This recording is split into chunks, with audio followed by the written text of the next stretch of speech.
Maintenant, je vais vous montrer mieux encore. Ce témoin a assisté en direct à un autre événement très grave survenu dans l'usine à SNPE avant l'explosion du hangar 221, depuis ce bâtiment que vous voyez ici et depuis le point que vous voyez ici. Ce bâtiment qui n'existe plus aujourd'hui est le bâtiment de l'AFPA. Le témoin était au 4e étage, dans une pièce où il attendait une livraison par une grue Poquelin de 40 mètres de hauteur. Lui, il était à 20 mètres au-dessus du sol. Il attendrait une livraison de matériel pour des travaux qui devaient avoir lieu dans ce bâtiment, étant entendu que ce témoin est maître maçon de haut niveau. Je suis monté dans cette pièce. Elle était, après la catastrophe, dans un triste état, avec des trous dans le carrelage. C'était dangereux. J'y suis monté avec le témoin et en compagnie de l'avocat qui s'occupait de cet ensemble de bâtiments gravement touchés par la catastrophe. Pour les auditeurs, M. Arnaud-Diez, vous pouvez nous montrer le bâtiment 221, s'il vous plaît. Ah oui, pardon. Merci. Vraiment, je suis impardonnable. Le voilà. D'accord. Le voilà. Donc c'est-à-dire qu'il est vraiment positionné où il a une vue panoramique de l'ensemble. Regardez, il fait 100 mètres ce bâtiment. Hein. Alors regardez, 1, 2, 3, il n'est même pas à 400 mètres. D'accord. À l'horizontale. Il n'est même pas à 400 mètres du cratère, du futur cratère. Donc on peut estimer qu'il a quand même une très bonne vision.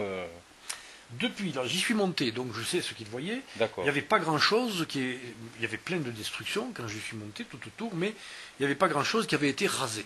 D'accord. Ça n'était pas rasé, Darty n'était pas rasé. Il y avait plein de choses qui n'étaient pas rasées.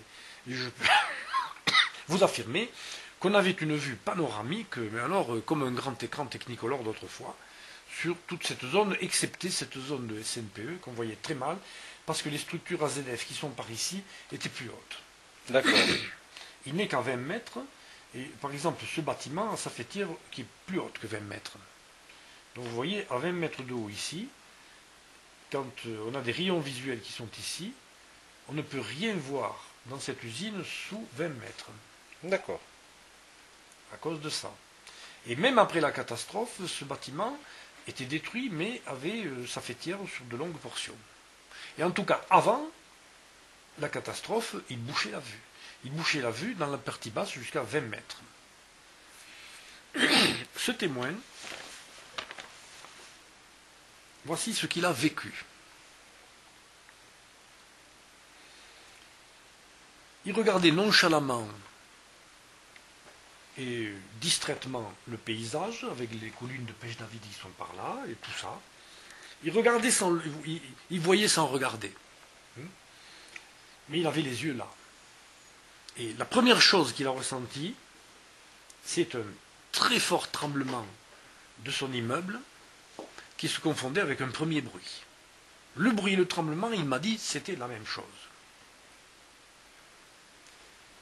Pas trop fort le bruit, mais quand même le tremblement impressionnant.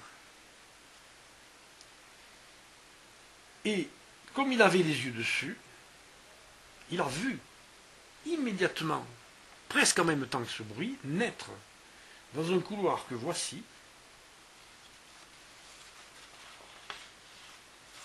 Il a vu naître, quelque part dans ce couloir, une vapeur. C'est-à-dire dans le couloir qui mène jusqu'à la SNPE. Hein? Oui, oui, il a vu, oui, dans ce couloir que je vous mets ici, regardez, il est là. Alors, il peut être précis, parce que vous voyez ces 9 platanes là, 6 et 3, qui sont en ligne nord-sud. Il y a une trouée entre le groupe de 6 et le groupe de 3.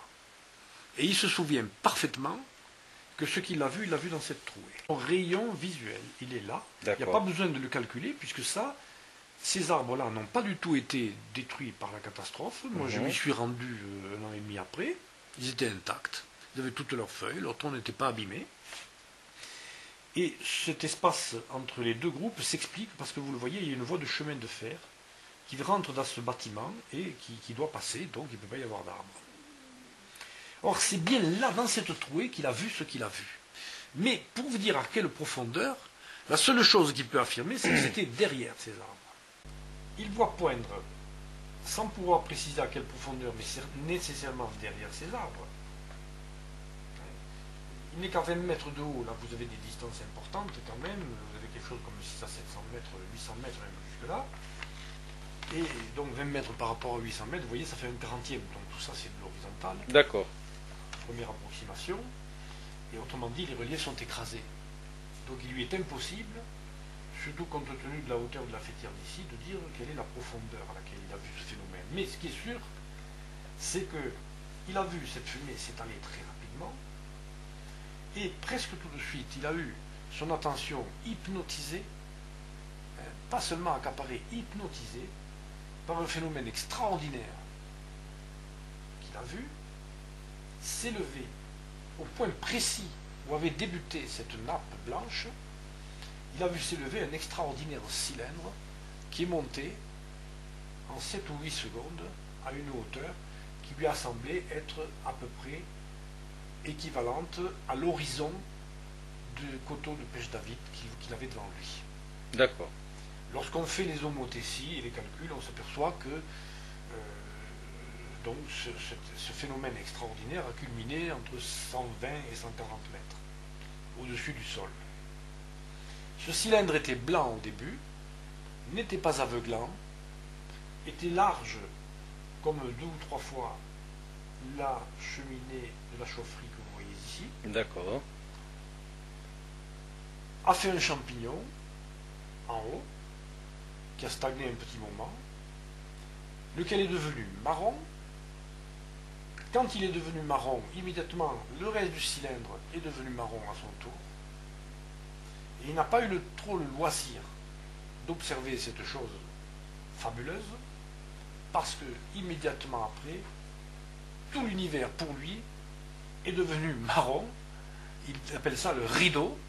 Il a senti la mort arriver dessus, il a plongé, et à peine a-t-il plongé que l'explosion d'AZF est venue ravager son bureau.